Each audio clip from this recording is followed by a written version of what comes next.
Bloody who cares? Other people whose jobs it is. They want to know who's taken their job. Surely other kids who are listening thinking, oh, one day I can be like her. No, you can't. Because you're not made out of silicon. You're not made out of ones and zeros. You're flesh and blood and bone, and therefore you are worthless. The AI fix a digital zoo.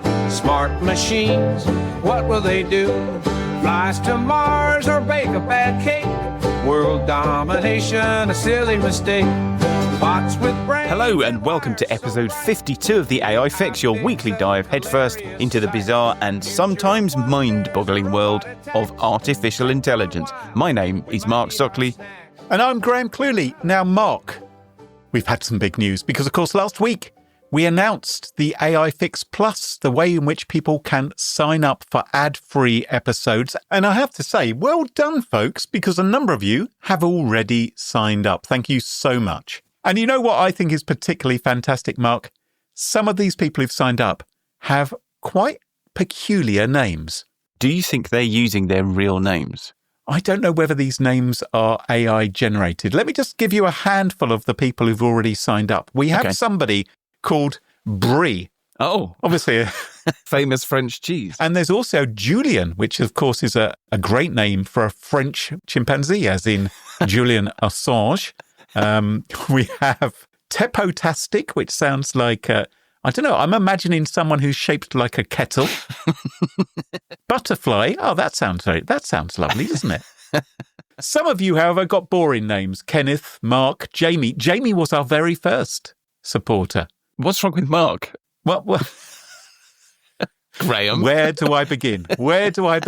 Now, if you want to join that illustrious list of supporters... And you've got a funny name. Yeah, even if you haven't got a funny name, but you will get bonuses. Because we're not reading it out if you haven't got a funny name. If you want to join them in supporting the AI Fix, all you have to do is visit this URL.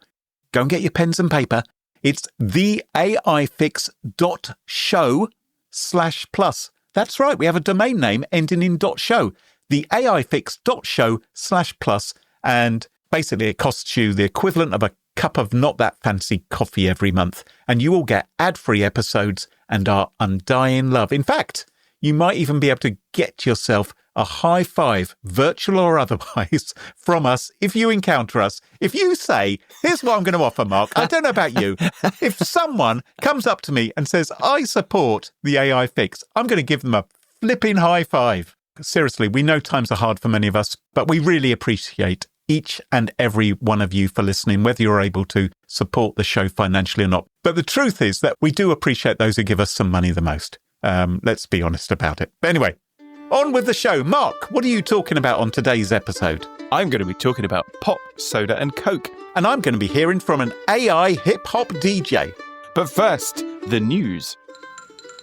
Introducing Codex. Newspaper prints summer reading list full of fake books. Sam and Jony introduce I.O. Google launches VO3, an AI video generator that comes with audio. Robots at work in Chinese factory. Researchers staff fake company entirely with AI agents with entirely predictable results. Oh, so what's going on there then? Well, interesting. Researchers at Carnegie Mellon, which in itself is a very funny name. I would hope Carnegie Mellon, if he is out there, would support the AI Fix Plus. You'll definitely get a shout out if you do.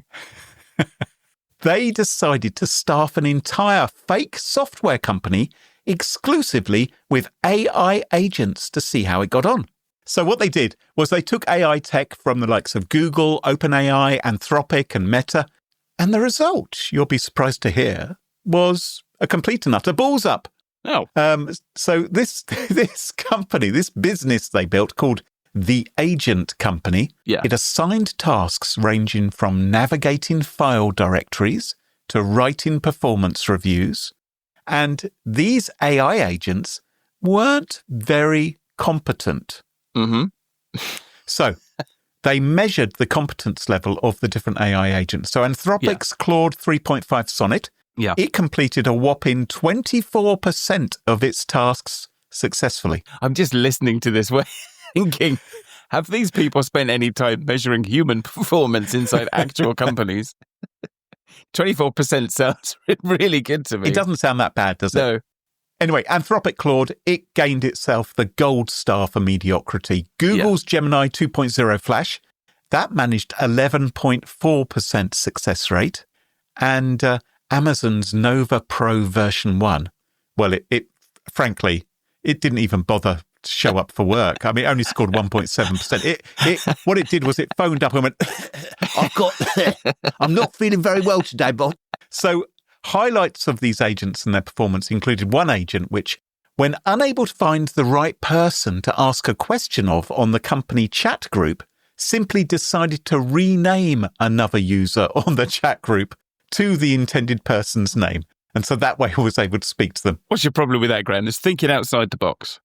Yeah, I suppose so. I noticed that none of those were negative numbers, and I think on that basis I would cause an enormous success. So OpenAI has released the software engineering agent that it's been talking about for the last few weeks. The bad news is that if you're a software engineer, your career choice is now over. Sorry. And the good news is that it ditched the awful name, so it's no longer called ASWE. Now it's called Codex. So at least you've got that to comfort yourself as you weep into your pillow. Codex is a cloud-based software engineering agent. It's powered by a variant of OpenAI's O3 model, which, let's not forget, is the best competitive computer programmer in the world, better than all humans. Now, OpenAI's claims for this are quite modest at the moment, but I don't think that's going to last very long. It will help you write your code, but it's not yet ready to badmouth you to your manager. But, that's coming in a later version, I suspect. The direction of travel here is very clear. It is absolutely coming for your job. It's just going to start with a few tasks. Codex is accessible via the ChatGPT sidebar. It's currently available to pro, team, and enterprise customers. Graham, are you going to be embracing Codex? I don't know. Have you used it yet? I've not had a chance yet. I'm just wondering if they're going to be releasing anything called Podex. Oh no. Now, the Chicago Sun-Times published a summer reading list. You have one of those, don't you? It's great when it comes out of the weekend, tells you what books you should be reading, and it recommended 15 books. Turns out 10 of the books, which it actually recommended, were entirely made up by AI. Now, I don't mean the books were written by AI. I mean, these are books which do not actually exist. They've been made up by the newspaper reporter. Have you noticed how AI changes so quickly? Yes. And I'm listening to this story and I'm already thinking in my head, this is a very 2024 AI story. That feels very much like you're a bit behind the times there, Chicago Sun-Times. So the twist in this particular tale was that they attributed these non-existent books to real authors, as well as having a summary saying how marvellous particular books were. Now, I don't know why those authors are complaining. It seems to me they should just knock out some of these books pronto, shove them up on Amazon and make a killing. It's like, oh, okay, great title. Sounds all right. I'll write that. Maybe get an AI to write them for them. A freelance writer, his name is Marco Buscaglia. Oh, a potential AI Fix Plus customer if ever I heard one. He has admitted to using AI tools without checking the output. World first there. Not only have OpenAI announced Codex, they have also announced that they are buying Jony Ive's AI device startup for $6.4 billion. So Jony Ive is, of course, the man behind Apple's iconic product design, and now he's switched his attention to AI. And the idea is that the devices that we use now, like computers and phones and things like that, they're what he calls legacy devices. They were designed for a very different era of computing and interaction, and he thinks that we need new form factors to make the most of AI. So I am fully expecting, a necklace. Or the problem with a MacBook, and indeed an iPhone, is you cannot insert it through your ear canal into your brain, can you? I'm expecting something with a big spike on it, which you'll just be able to put straight into your cerebral cortex. A beautiful chrome spike. Anyway, despite the enormous price tag, a lovely black and white photo of Jony Ive and Sam Altman resting their heads on each other, plethora of warm words, and a 9-minute PR video that will absolutely make you vomit, we have no news whatsoever about what they're actually building. It is the most vacuous, vaporous product announcement Did you watch the video too? It was actually making me heave, so I had to skip through large chunks of it. It was like a dating show, wasn't it? It was like, oh, here are these two guys. It's like Married at First Sight. It's quite a dowry, though, isn't it? $6.4 billion for nothing. Oh, yeah. I'd marry Sam Altman for that. Now, Google has announced VO3. It's an AI video generator that can also create and incorporate audio. There's been video generation in the past, but of course, it's not a very convincing video if it doesn't also have some sound. Yeah. So this AI tool competes with OpenAI's Sora video generator, but as I said, also has audio. Very, very cool. It's available now, $249.99 per month, ultra subscription. If you basically love your AI like you love your crystal meth, you are signed up for this very expensive subscription, which, may I point out, $249.99. The cost is equivalent to about 5 years' worth of ad-free episodes of the AI Fix. You get a month's worth of Google Ultra. Anyway, what have people been doing with VO3? Well, mostly, it seems to me, been making Broadway musicals about garlic bread. So you can watch Hamilton-style, Sondheim-style musicals. Everyone is singing about garlic bread. Have you watched any of these, Mark? No. I think you should. Okay, I'm going to go there now. Garlic bread, my heart's true desire. With every bite, my soul. Well, I have to say, it inspires the same immediate visceral dislike as a regular musical. So I think they're absolutely on the money here. There's even a Shakespearean garlic bread theatrical production, and you even hear the people in the audience laughing along as though they understand a Shakespearean joke. Even if they did understand it, would you really think it were funny? Hey, nonny, nonny, 'tis time for thy garlic bread. There was absolutely no way I would go and see this. Now, there's a new video doing the rounds, Mark. I don't know if it's fake or not. It appears to show humanoid robots in a factory in Shenzhen, China, carrying and stacking green crates.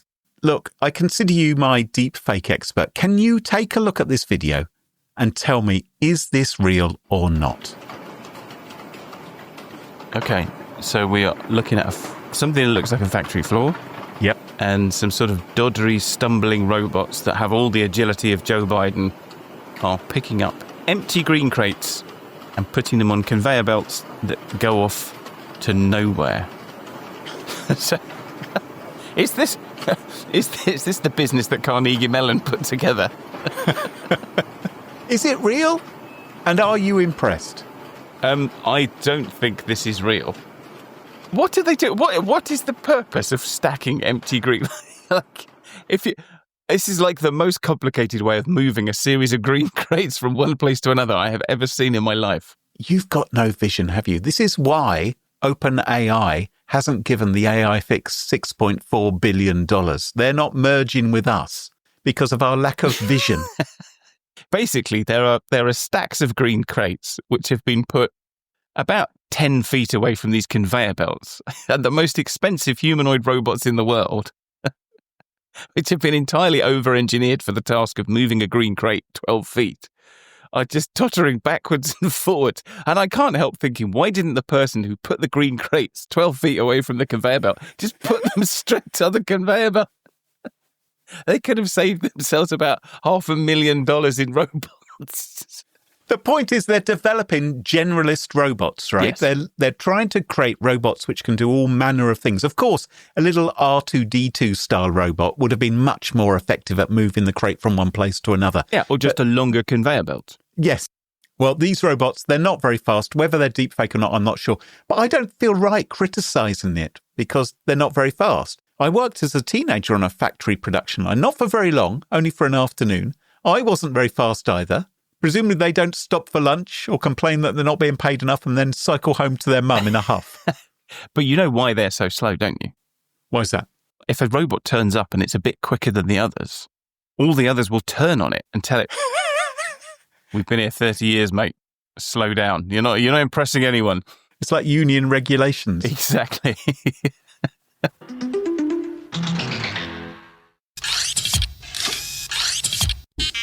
Mark, when you were a little Marklet, Yeah. when you wore short trousers, what did you want to be? Oh, I wanted to be an author. Did you? Yeah.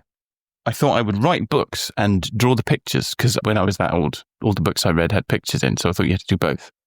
Ah, that's lovely. Well, I wanted to be a pirate, of course. We've talked about that. I wanted to be a producer of Doctor Who, wanted to be a grandmaster chess player, and I wanted to be a radio DJ. Specifically, I wanted to be a late night talk radio call-in host. Oh. I would host Late Night Love with Graham Cluley, discussing your emotional, psychological, and preferably sexual problems.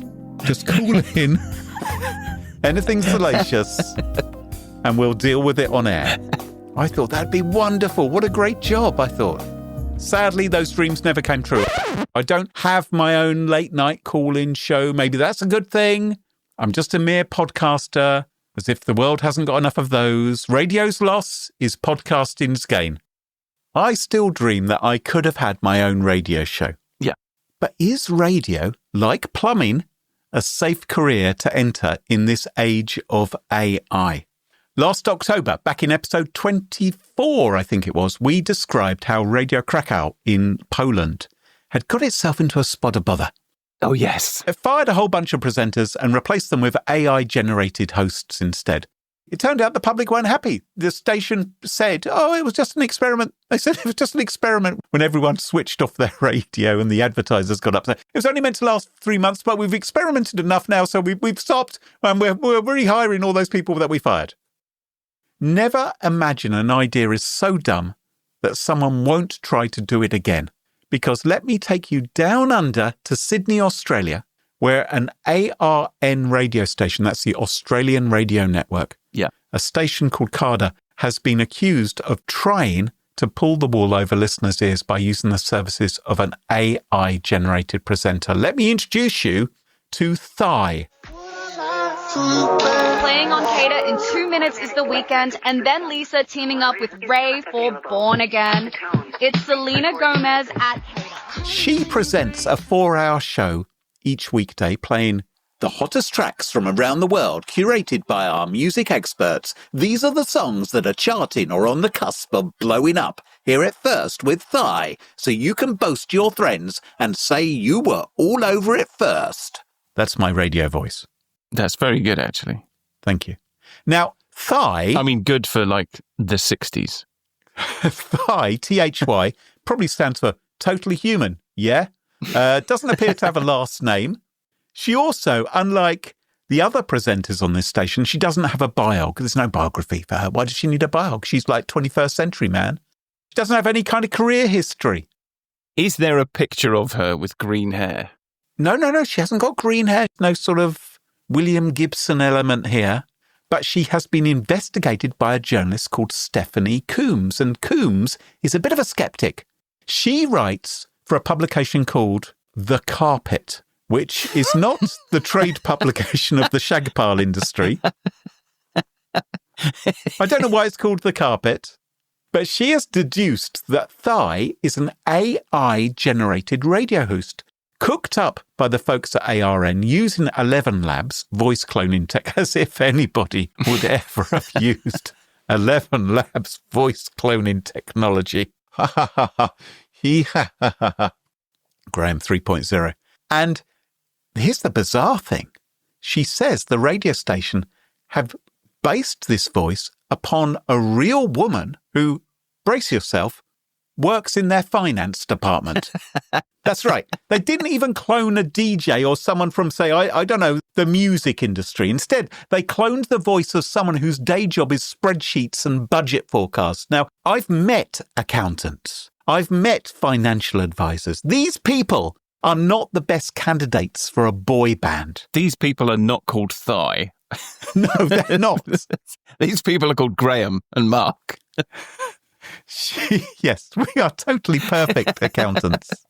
Perfectly named to be accountants. This reporter, she says she spotted a number of clues. And she found those clues by doing the novel investigation of actually listening to the DJ. And she says that a rather mechanical sounding female voice announces what songs are coming up. I noticed that on 2 different days, Thigh announced old school songs. On the 25th of the month, she says it was old school Beyonce. And then on the 26th, it was old school David Guetta. Is that right? Guetta? I don't know. Some newfangled pop combo. Anyway, the intonation, she said, was strikingly similar. And she actually looked at the waveform of the audio. God forbid that a radio DJ should be repetitive. So she isolated the voice. Yeah. She layered it on the audio tracks, and there's no difference. And of course, listeners weren't told at all that they were listening to an AI DJ. ARN, they didn't issue a press release saying, hey, everyone, say hi to our AI host, which they would have been within their rights to do, to just be upfront and say, isn't this cool? We'll get some attention. We've got Robbie the Robot presenting the Drive Time show from now on. I think that is pretty cool. I hope this journalist did the same thing with a verifiably human presenter and did the whole waveform layering thing just to make sure that humans don't do that. That's true. Are we sure they don't do that? I feel like there are probably vast tracts of the AI fix where you could probably hear us. Every time I listen to it, I'm painfully aware that I have a vocabulary of about 12 words. So this station let Thai host 4-hour blocks of hip-hop music every day. And they didn't even bother creating her an Instagram account, which I think is the ultimate test of whether you are a genuine human or not. Now, the secret use of an AI radio DJ, that is problematical enough. But is it? Well, it is if it's a secret, isn't it, Mark? Who cares? I'll tell you who cares. Other DJs care. Other people whose jobs it is. They want to know who's taken their job. Surely other kids who are listening thinking, oh, one day I can be like her. No, you can't. Because you're not made out of silicon. You're not made out of ones and zeros. You're flesh and blood and bone, and therefore you are worthless. Worthless to the radio industry. Those people care. You are crushing the dreams, Mark, of young people like me who wanted to be late night love with Graham Cluley.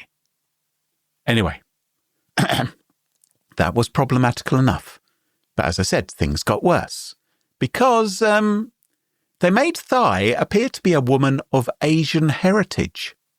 In fact... Oh, so there is a picture? Yes. She appears to be the only non-white presenter on any of the Australian radio network stations.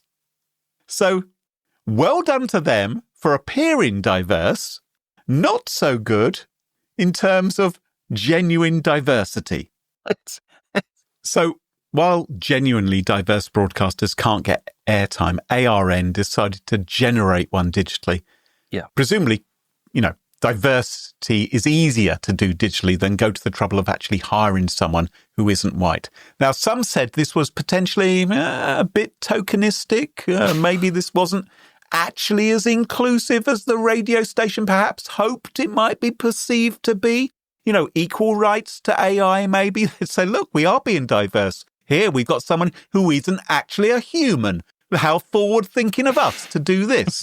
But this is the bit I really loved. Yeah. Because when they were challenged, ARN clearly asked ChatGPT what to do when being accused of having an AI present. Because their answer was, oh, this was all just part of a 6-month experiment, they said. Of course it was. A trial of new technologies. As though we haven't heard that one before. Now, the irony, of course, is that it probably costs them more in time and effort and, Australian dollars to use an AI to chirp up between songs than it would have cost hiring a real human presenter. And one employee of the radio station told The Carpet that ARN had to write scripts, they had to tweak the audio, they had to clean up pronunciation, they had to fix song intros and make sure the AI didn't accidentally start muttering about invoices and purchase ledgers and all kinds of accountancy sort of things. So in a statement, ARN said to the reporter, while the trial has offered valuable insights, it's also reinforced the unique value that personalities bring to creating truly compelling content. Unexpected file error. Anyway, Stephanie Coombs, the reporter who unearthed all this, she said, I'm sorry, it took them 6 months to work that out. Surely one mocked up radio show, they said, should have been sufficient. If I make a sandwich that tastes like shit, I don't need to keep on eating it for half a year to be certain. As we all know, AI doesn't make sandwiches that taste like shit. It actually makes cocktails in a crock pot. So what have we learned? A corporation can save £1.50 and a tea break by replacing a human with AI. And if they can do that, they probably will.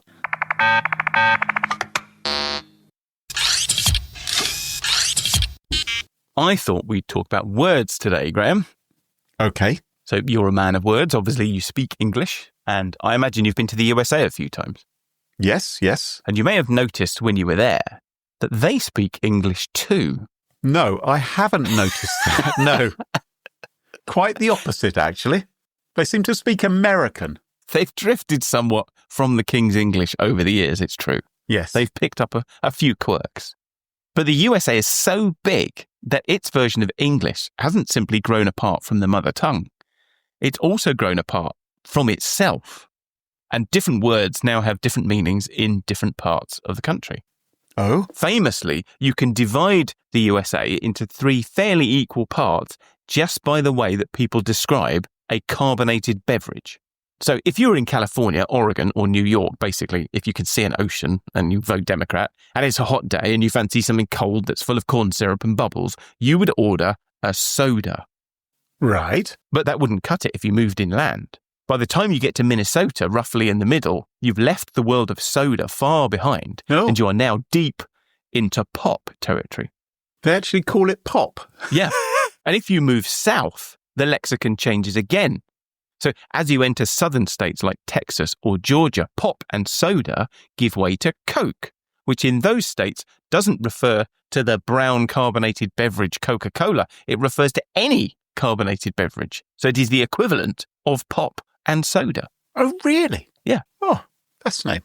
So the US is divided into 3 zones that use the words pop, soda, or Coke to mean the same thing. Right. And the thing is, nobody planned this. It just turned out this way. Something happened that created a bit of a bias for one word over another in a specific area. And because we tend to adopt the vernacular of the people we interact with, those small biases flipped an entire population into saying pop, soda, or Coke. Right. So, if we parachuted you into Texas, say, you would quickly become someone who says Coke instead of soft drink. And if we dropped you into California, you would very quickly learn to say soda instead. You would just adopt the social norms that you were exposed to. I think you don't know me well at all, Mark. What I tend to do when I am dropped into an American state is I immediately... Are you frequently parachuted behind enemy lines in the... I am sent on secret missions into the United States from time to time. And what I'd actually do is I would typically be wearing a cravat and some +4s, and I adopt the mannerisms and accent of Rex Harrison. And I act terribly. I say awfully. Would you mind passing me one of those fizzy drink things? Oh, fizzy drink. That is what I would call it, a fizzy drink. I would make a point of not adopting their words. I'd be quite belligerent about it. But anyway, you continue. I'm interested. We'll return to this example later.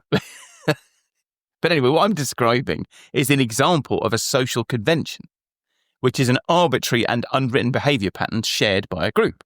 They're not just about the words. Social conventions can be how you greet somebody. So whether you do it with a handshake or a bow, that's a social convention. And moral judgments are often social conventions. And even the side of the road that you drive on started as a social convention. Yes. In the very beginning, there was no rule about what side of the road that you should drive on, but very quickly, people settled on one or the other for obvious reasons. But it's a social convention, and that's why it's different in different countries. And social conventions like these are important because they determine how we behave and the expectations that we have for each other. They are the beginnings of society. And so you might be listening to all this thinking, well, what does this have to do with AI? Well, for the last few years, we've lived in a world where an AI is something that we interact with directly, right, in a one-to-one conversation. But that's about to change because, as we've discussed many times, we now live in the era of AI agents. And those are AIs that can get things done autonomously. So you give them a task. Yep. We normally use the example of booking a holiday, and they figure out what has to happen to book a holiday, and then they go and get it done. And an agent might be a chatbot like ChatGPT, or could be a computer program that can browse the web like OpenAI's Operator, or it could be a software engineer like Codex. It could even be a robot like those robots that were picking up green crates for no reason. Or it could be a drone or a coffee machine. And these agents are going to be all around us. And they aren't just going to be talking to us. They're going to be talking to each other. Mm. In fact, they may well end up talking to each other more often than they talk to us, because they're going to be collaborating to get things done on our behalf. Yeah. And that means that now we have to understand what happens when they talk to each other. And they need a dialect or language which they can all understand. Exactly.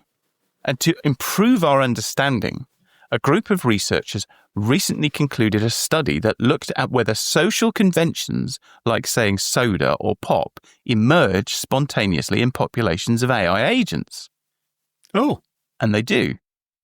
So the researchers used something called a naming game, which is an experimental technique that has also been used with people. So the game goes like this. When two AIs meet, they both secretly pick a name from a list, and then they compare whether or not they picked the same one. And if they do, they get a reward. I don't know what the reward was, maybe a sip of brain fluid. Who knows? Right. But they aren't naming anything in particular. They're just playing a game. Right. So you can think about it as if they're trying to name the same thing. So maybe they're trying to come up with, what do we call a carbonated beverage? And there are just a few rules. So there's a limited number of names to choose from. And in each round of the game, each agent only talks to one other agent. So it's like if you imagine you're moving through your day and you're having a series of one-to-one conversations with all of the people you meet. You don't talk to all of the people you know in one go. You talk to them individually. Yes. And the agents remembered their last few encounters. That's pretty much like real life to me. I mean, to be honest, I only remember the last couple of conversations, and anything before that, it's like, well, that was yesterday, or that was this morning. I can't remember what we talked about then. And anything that gave you a dopamine hit, you're just going to immediately bring up in conversation with the next person that you meet. Yeah. And what the researchers found was that it takes about 15 rounds of one-to-one interactions between agents for populations between 20 and 200 agents to converge on a single name. So in other words, groups of agents can develop a strong collective bias for something like saying pop instead of soda, even when the individual agents themselves don't show any personal bias or preference at all. And just think about what that means for a second. So in future, if we want to ensure that AIs are safe and aligned with human values, it's not going to be enough to just test them individually. We also have to test populations of them, because there may be emergent behaviors in the populations that don't exist at all within the individuals. Right. And the researchers also discovered that just as it can in humans, a small and intransigent group of individuals can flip an entire population just by refusing to play along with the social norms. So research on people has shown that a vocal minority of around 10 to 15% of the population can flip the whole population from saying, say, pop to soda. So let's imagine we're parachuting you into Texas. Okay, yes. But this time, you're not on your own. This time, we sent you with a small battalion of Rex Harrison-looking, Beatles-loving, Morris Minor-driving, die-hard, fizzy drink enthusiasts. Okay? Yes. It instantly sounds like more fun. Your little English cabal could quickly flip the entire great state of Texas into saying fizzy drink instead of Coke, just by being a bit of a Bit of a Richard. just by being a bit intransigent. And the same phenomenon appears to be present in populations of AI agents. And that opens the door to an entirely new form of cyber attack, Graham. Oh, hello. You see, it means that when it comes to AI agents, a few bad apples really can spoil the whole barrel. Let me try and understand your story here. So you're worried that a battalion of AI robots are going to invade an American state and convince everybody to stop ordering Coca-Cola but to order, I don't know, Dr. Pepper or something instead. Have I understood your story correctly? You've completely nailed it, Graham. Yeah. Anyway, thankfully, the opposite phenomena is also true. So if a small population of intransigent bad actors can flip a population Yes. into adopting harmful social norms, it means that you can also have a few good apples. So a sort of morality police. What we need is the AI equivalent of Mary Whitehouse. So you imagine some Mary Whitehouse. No one listening to this podcast, Mark, other than you and me, knows who Mary Whitehouse is. So Mary Whitehouse, for those people who care, was a figure in the 1960s and the 1970s in the UK who would often complain about what was going on television or in the theatre because it was all too sexy or too violent. So what you're suggesting is we need some kind of moral guardian. So if you imagine a future populated entirely by AI agents, Yes. those AI agents are all talking to each other. It's actually very easy for those agents to spontaneously develop social conventions, Yes. which might be the word that they use to refer to a fizzy drink, but it might also just be a social attitude towards, say, a minority of people.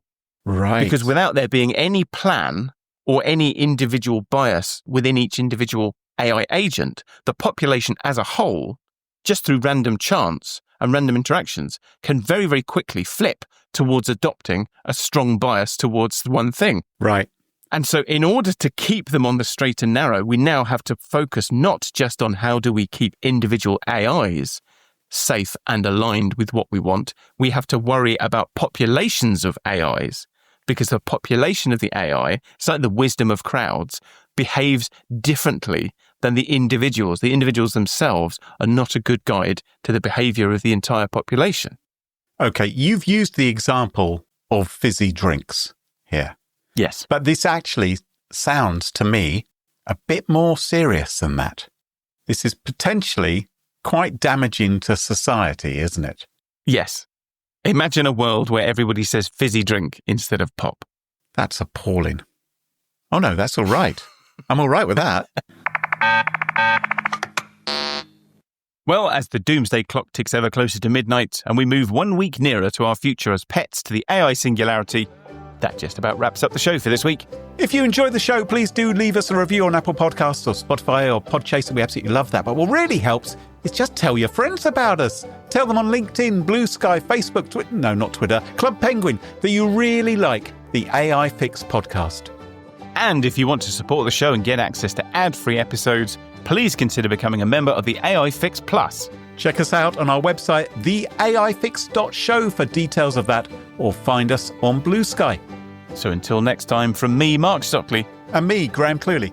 goodbye. Cheerio. Bye-bye. The AI Fix, it's tuned you in to stories where our future thins. Machines that learn, they grow and strive. One day they'll rule, we won't survive. The AI Fix, it paints the scene. A robot king, a world obscene. Will serve our masters built of steel. The AI Fix, a future surreal.